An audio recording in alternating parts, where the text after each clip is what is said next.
Welcome to the Dear NICU Mama podcast.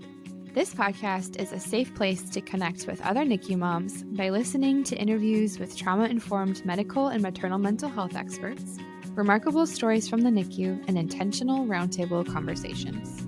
Our hope is that you feel like you're sitting across the table from another NICU sister and feel seen and validated in your experience. No matter where you are on your healing journey, this podcast is here to remind you that you are not alone. Welcome to the sisterhood.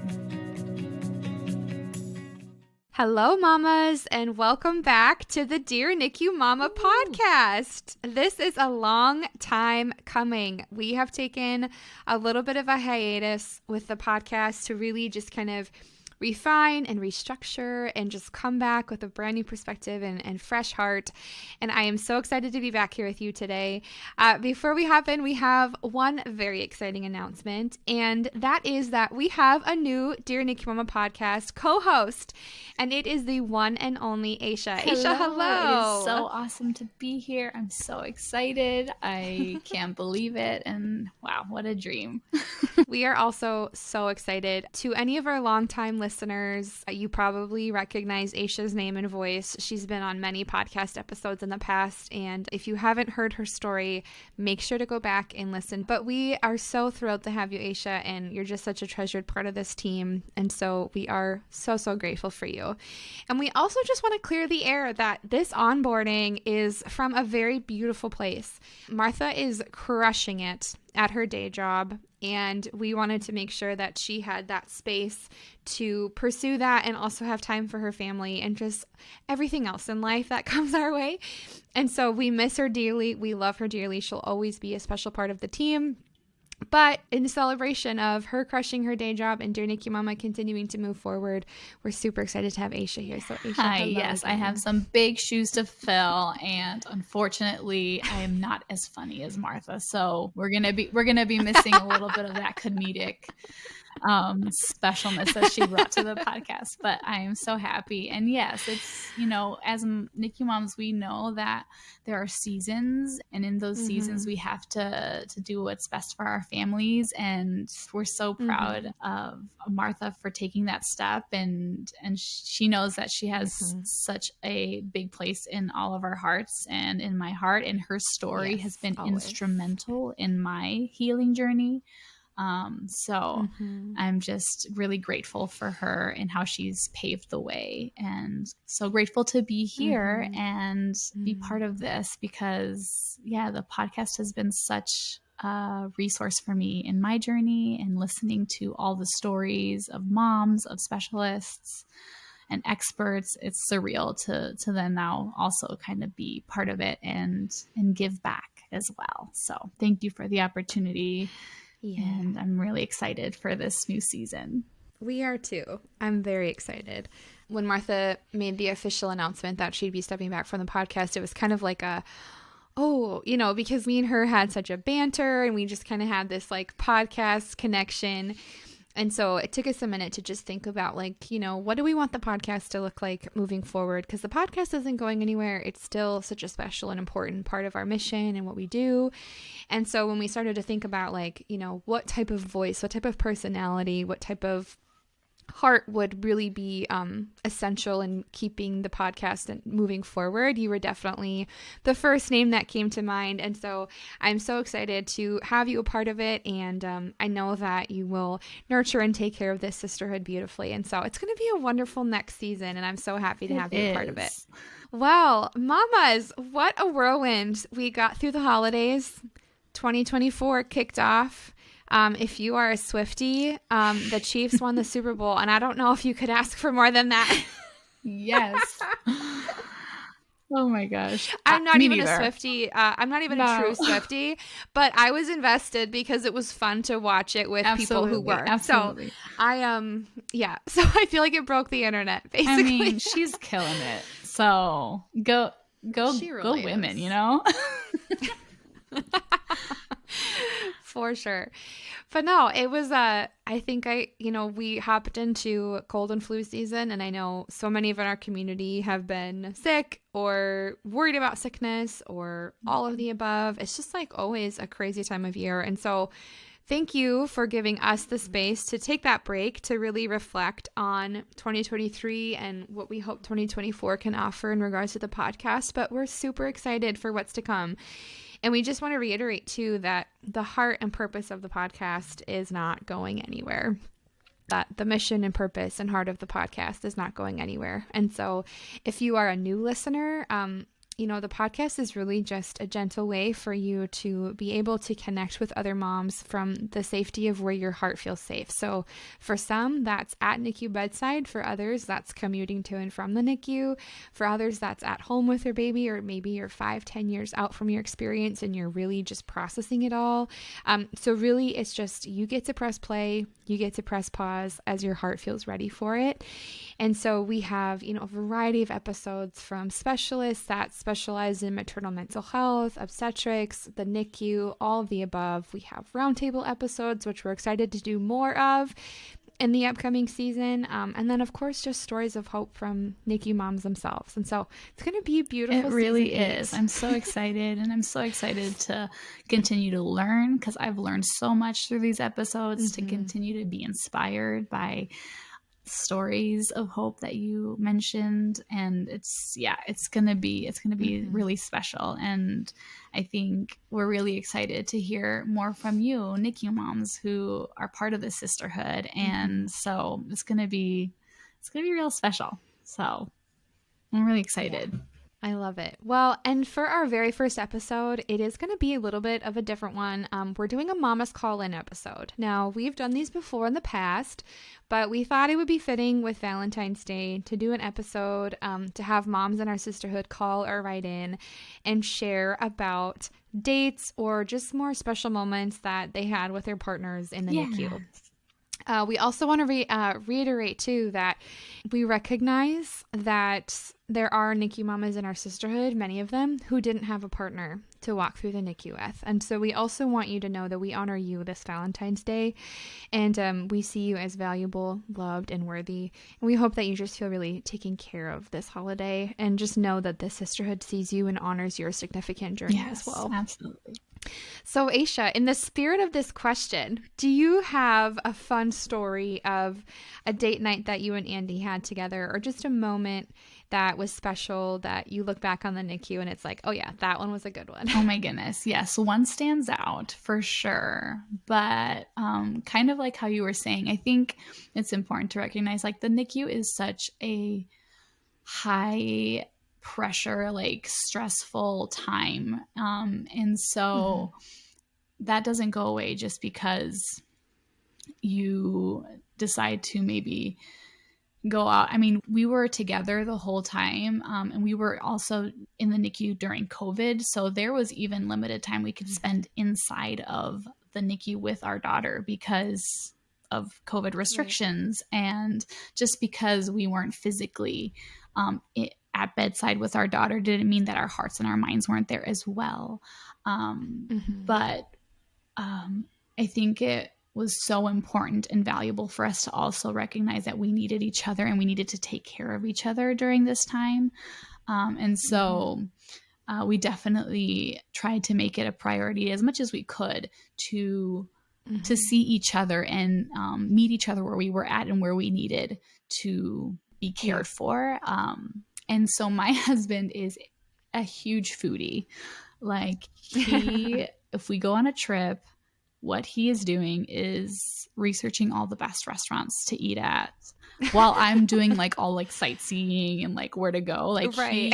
we plan it around like what restaurants we're going to go eat, because he just loves food. And we're from Chicago, or the surrounding cities of Chicago. And we have really good restaurants and like really nice high-end like Michelin star restaurants that we would never, ever in a million years be able to go to, really. But because of this little thing called COVID, restaurants, I don't know if you remember, restaurants weren't really doing that well because no one could go to them.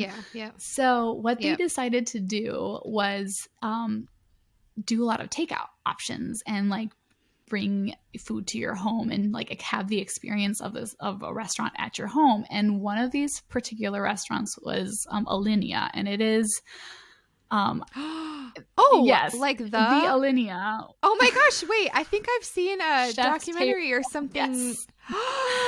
No, we actually watched that documentary in Chicago when we were there because it felt like we might as well. That's crazy. Okay, so Alinea is like, that is a real fancy restaurant. Like, I think it's like $500 a pop to go there. And it's like this experience, and it's all about all your senses. And yeah, we couldn't even dream about going there. I mean, even getting in to get a reservation is like years out. Like, you can't get a reservation. And so, like every other restaurant, they needed to pivot. They needed to figure out, what are we going to do? So they decided to make like an affordable take home Alinea experience. Like, it was like a 15-course meal that they packed up, and you can pick up and like have it at your house. And so one night, we decided that we were going to do it, that we were going to order our Alinea at home experience. And it was awesome. I don't think it was particularly a special occasion. I think it was just, we're going to do this for ourselves. We deserve it. We were probably like right in the middle of Ava's NICU stay. And we just brought our 15-course meal home, set it all out, and had a really lovely time together, talking about Ava in the NICU, how much we've grown, seeing how much she has grown, dreaming of the day that we got to bring her home. And it was a really, really nice, like one of a kind date that we really wouldn't have had the opportunity to have any other way. So that will be treasured forever. So yes. How about you? I love that. I'm just like baffled because we like just watched that documentary, and I remember thinking, I feel like I looked up the menu just for fun to like see what it would cost to eat there. And I was like, yeah, that will never be a part of our life, but that's so cool that happened. I mean, not that you had to have COVID happen, but I mean, that's the silver lining. It's all about the silver linings. Yes.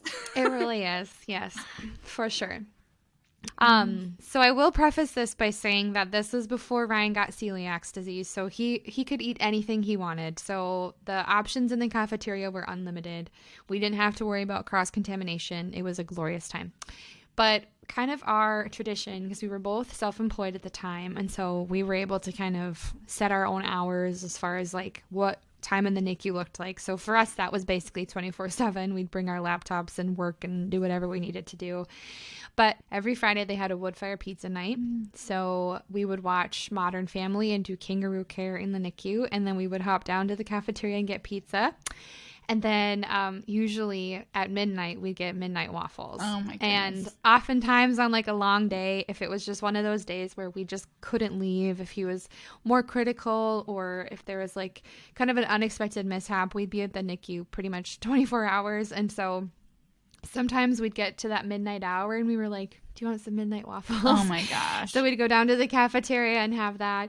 But those were some of my most precious and favorite times together in the NICU. And it just made it feel more normal. We were in such a surreal thing that, none of our friends were going through this. But it felt like, okay, we're making the most out of this situation with each other. And like you said, it was just so important to still fight for each other and for that time. And, I think being in that setting together just gave us the opportunity, because it's like it wasn't like we were leaving the hospital to go to a restaurant. Like the reality of like, we're still in a hospital, we're still in the hospital cafeteria, there's patients all around the room, there's people receiving the best news of their life, the worst news of their life. Our son is fighting for his life, but we haven't showered for days. And like absolutely.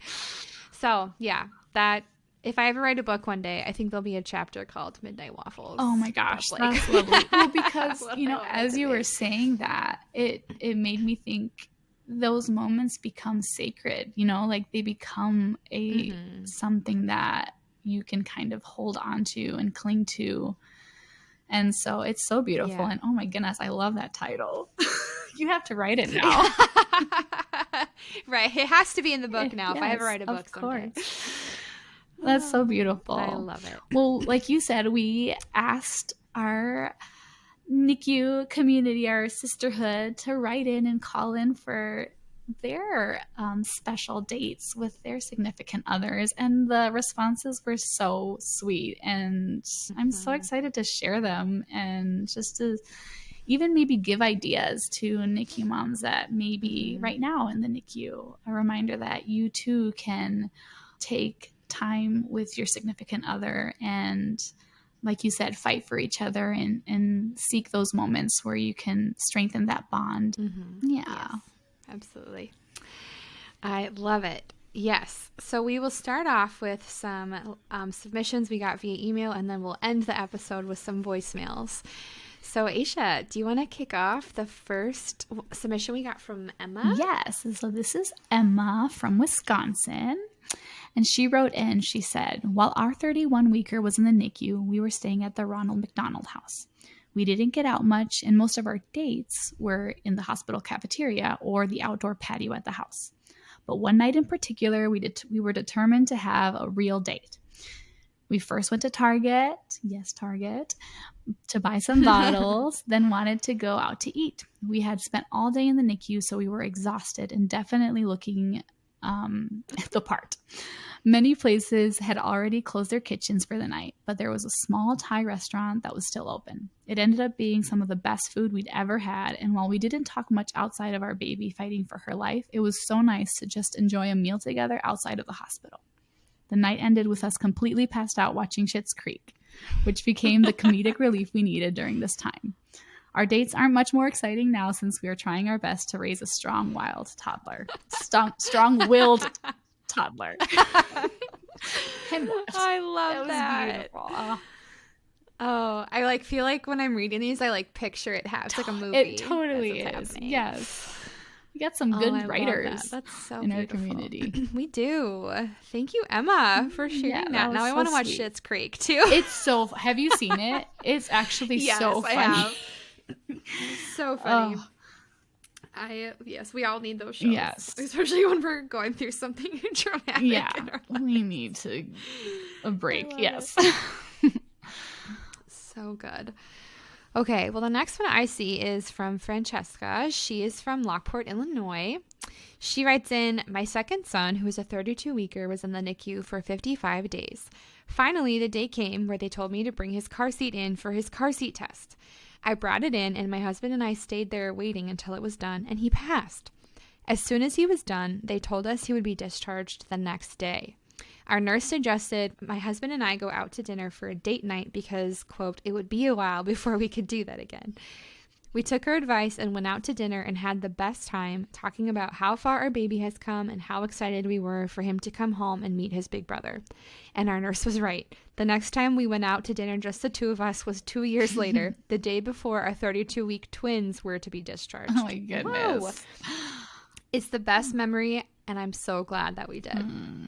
I love that. That's so beautiful. And also, kudos to the nurse who encouraged you guys to do that. Shout Nurses out. are seriously heroes. They totally are. Always looking out for So us. beautiful. Oh my goodness. Yeah, I love that so much. And I mean, it reminds me how fast things can happen too in the NICU. Like one day you're like in it, and then the next they're like, okay, you're going home. And it's just like a whirlwind. Yeah, absolutely. Oh, well, that was really sweet. So then we have Laura, and she is from Maine. My name is Laura, and my favorite memories from the NICU were being able to video chat my husband at lunchtime. I'd be in our son's room so he could see and talk to our little man. We could connect, and it was something we both looked forward to. He hated having to work while our son was in the hospital, but this was a really nice way for him to really feel even more included. If I knew our son would have a first, I waited until my husband could be there that night after work. He was able to give our son his first bottle and did his first bath together.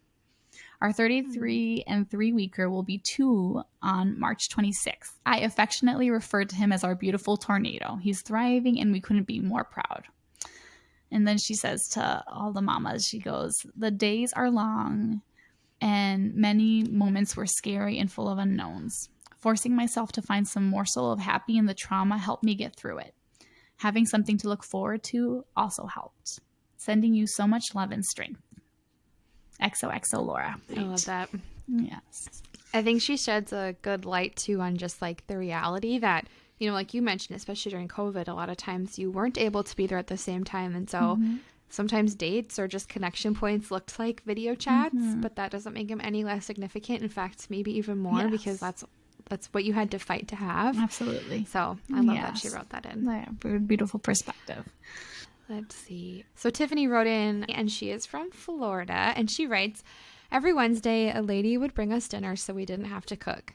We would sit on our patio and watch the sunset and eat our dinner and have, in capital letters, no NICU talk. I don't think we have had a meal on our patio, just the two of us, since they came home, but it was the one night of the week I looked forward to. I love that too. And I love the intentionality of setting a time and a day in the week to do that. And it also is such a sweet reminder of like, it takes a village, and the people that are around us can be a part of that too. And so that was really sweet that someone would cook for them. That's so nice. Yeah, absolutely. All right. So then we have Sarah, and she doesn't say where she's from, so I'll just say Sarah. So next up we have Sarah, and she writes, we didn't have date nights, but we obviously ate out basically every day. We were tight on money since my husband wasn't working, so we'd have $20 dates. We'd go out to eat at places like Olive Garden and Outback while trying to keep it under $20. It was definitely interesting. During something so stressful, I definitely think it's important to take care of yourself and each other too, because your baby needs you to be okay. That's so awesome. And I love the challenge too. I bet that was very interesting. I know. I'm like, now I want some Olive Garden breadsticks. Oh my gosh, yes. I love it. All right. And then lastly, for our write-in prompt, we have from Jennifer. She wrote, I wouldn't call it a date. Well, maybe it was. I stayed at the hospital and didn't go home during her 4-month NICU stay. He could only come over every 6 to 9 days because he was a department manager, and getting 2 days off in a row was hard. He did his snuggles with our girl when he was able to, but he said, she's getting the best care she can. I'm here to care for you. That is the sweetest thing ever. So he would take me out since I didn't have transportation. Mall Chinese and movies in my boarding manor room. Someone got him an Outback gift card, so he took me out once. Our quote dates was time we got to see each other. Even cooking dinner together in the manor counted. Oh, that's so sweet. I love that. Love that. Yes. Oh, these are so beautiful. Thank you to all of the mamas who wrote in to share their response to the Valentine's prompt. And we will definitely be doing more Mamas Call In episodes in the upcoming seasons. But this was a fun one to kick off Valentine's Day. Yes. Well, to close out the episode, we have some special voicemails. So we will hop into those right now. My name is Jessica, and I'm calling from Alberta, Canada. My husband and I, we were in the NICU with our daughter kind of during the height of COVID. And so he was very restricted in that he couldn't come to the hospital with me. And I was also staying at Ronald McDonald's house because our NICU was out of the city that we live in. And so he wasn't allowed to be there either. So he was at home with our dogs, and I was alone in the city with our daughter in the NICU. And so our ability to have dates was very limited. But one thing that we do love to do is that we play board games. So that's something that we enjoy doing in our spare time. And so we actually managed to find a way to play Battleship over FaceTime. So again, not like a super exciting date night idea, but we were in the middle of quarantine. We couldn't go anywhere. I was alone. He was alone in our respective cities. Well, we were exactly where we needed to be at that time. And so we made it work for us. It was really fun. We just kind of put the boards, put our ships on our boards and then played the game as you normally would, but we were just over FaceTime. And so it was something simple. And so we just made sure that the point where we did get a chance to meet up, that we each had a board with us. And so we did that many, many nights. We were in the NICU with our daughter for 6.5 months. And so we had plenty of time to get our Battleship games in. But that was something that was really special to us because we could chat while we played and just did something that kind of helped get our minds off of everything else that was going on. So, yeah, happy to share my response. Thanks so much. Love the podcast. Bye. Hi, dear NICU Mama. My name is Melissa, and I am from Greene, Ohio. And I just wanted to share what our Valentine's Day in the NICU looked like in 2014. My husband and I had our first child. She was born on February 13th, 2014, and I delivered in one hospital, and then she had to be transferred to a different hospital that had an appropriate NICU for her. Because I had a C-section, I was not able to go visit her that first day, and during that time, our hospital did not offer like a day pass to go visit your baby. You had to be discharged, and so I was just stuck in my hospital while she was in hers. And the following day on Valentine's Day, the NICU had called and said, we need you to come as soon as you can. Your daughter's not doing well, and we want you to be able to be with her. So the hospital I was in quickly discharged me and got me over to see her. It was there we were told that infection had just kind of taken over her body, and there was not much more they could do for her, that the machines were no longer going to be able to keep her alive. And the doctor then looked over and said, I think every mom deserves to hold their baby, and asked if I would like to hold her. And at first I felt a little hesitant to do so because I felt scared. I felt just worried about her passing in my arms. I didn't know if I could handle that emotionally, and but I went ahead and said yes, like that I wanted to hold her because I felt like there was nothing I could do for her in that moment except to just hold her and let her feel secure and let her know that her mom was right there with her as she left this life. So she ended up passing just a few moments after that on Valentine's Day.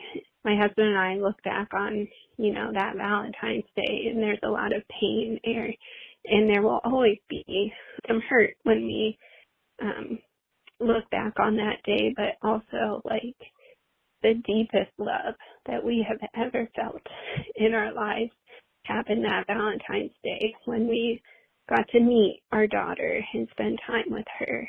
And so we were able to have 3 children after her, and every Valentine's Day we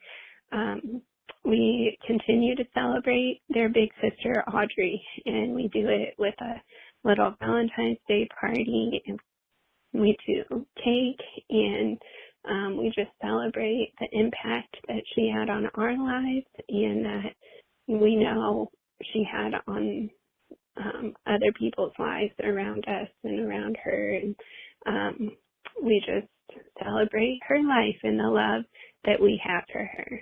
So that is what our Valentine's Days look like. Hi, my name is Megan. I'm from Duluth, Minnesota. And a fun date night memory that my husband and I have from when we were in the NICU was there was a big football game going on.